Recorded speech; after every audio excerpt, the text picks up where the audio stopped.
being sued, currently in a lawsuit that's been going on for roughly 3 years now.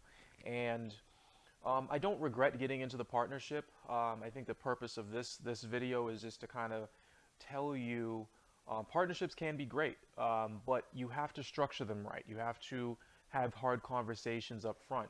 I'm being sued for roughly $40,000 right now. It is what it is. It comes with the territory. It comes with pursuing ambitious goals.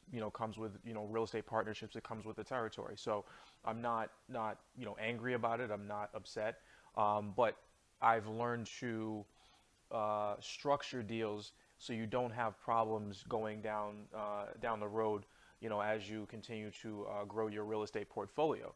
So one of the things that I can tell you went wrong with this partnership was we didn't lay out expectations right from the start.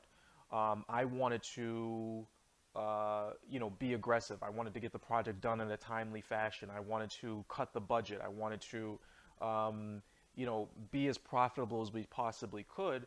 And my partner was a little bit more laissez-faire about it. He wanted to take his time with it. I wanted to complete the project in 9 months. He was looking at closer to 18. The budget wasn't necessarily a concern of his. He was just kind of willy-nilly, no pun intended, to just to go out there and kind of spend. So we were at odds, and then what actually ended up happening was, his credit score was not as good as I thought it was. Prior to getting in this partnership, we went to apply for a loan.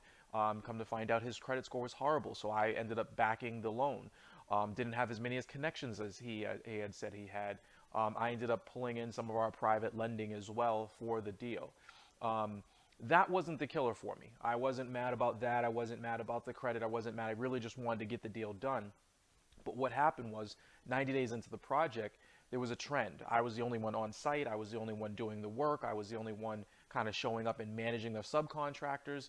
The only one that was really paying attention while he was off, worried about 3 or 4 other projects he had going on.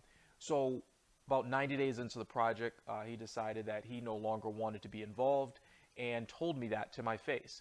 Had a conversation. I no longer want to be involved. I want to step away. Fine.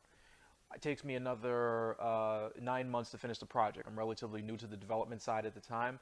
Another 9 months to finish the project. A year later, we sell out the condos. We make a profit. Out of nowhere, I get a call, and he comes back and says, well, I was a 40% owner. I saw you made a profit on these things. Congratulations. Where's my cut? And I'm honestly baffled. I'm sitting there, and I'm basically saying, well, you bailed out 90 days into the project, and now you want to come back in and collect a piece of the profit. This is just kind of insane to me. It didn't even occur to me at the time. In hindsight, now I see that when he said he wanted to get out, I should have documented that conversation. I took him at his word. I took him that he was gone and we were gonna go our separate ways. Never in a million years did I think that he would come back afterward and ask me for a piece of the profit. And I didn't even think I was gonna make a profit, to be honest with you.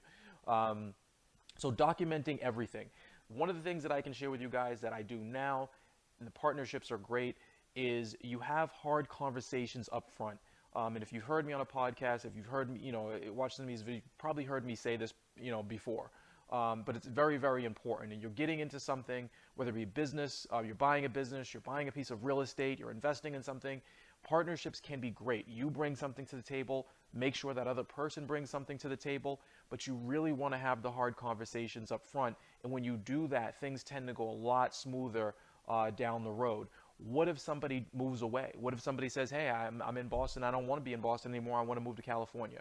What happens if somebody has a child during this time that you guys are working together and need some time off for maternity or paternity leave or something like that? Are you now picking up the slack? And if you do pick up the slack, do you still have the same cut at the end of the day? What if you bring in more money than that other person? Or what happens if your credit score is better than that person and the bank is really looking at you at the end of the day and not really that person, in terms of the liability when things go wrong? What happens if you end up losing $30,000, $50,000, $100,000? How do you split that? Is it split 50-50? Is it split, on a pro rata basis based on your ownership? What happens if somebody dies during the middle of the partnership Does their share of the profits, if there is a profit, go to their family? Is it all kept in house? These are the things that you need to discuss. You need to think about everything that can go wrong, everything that can go right, and just have a sit down conversation about it. Most of the time, I find when I'm advising clients and I'm advising partners, they get in and everybody's really excited. Everybody's like, we're going to make some money, we're going to build some wealth, which is all great. Which is all great. That's exactly what you want to get into partnerships for. Again, I've had several partnerships go bad. One ended up, we're talking about in a lawsuit, but the vast majority of them go right, because I've learned to sit down and have tough conversations at the beginning, and I want to make sure that everyone is on the same page when we're going into these things. So those are the things that I would say. I have been sued. I'm being sued. It's not fun. It's costing me, some money. For attorney fees and everything else. If you want to keep yourself out of court, make sure that you're having those tough conversations on the front end. Other than that, partnerships are some of the best things that or partnerships is the best thing. And the partnerships I've had have been some of the best experiences as I'm building my business. So absolutely pursue it. Just make sure you protect yourself.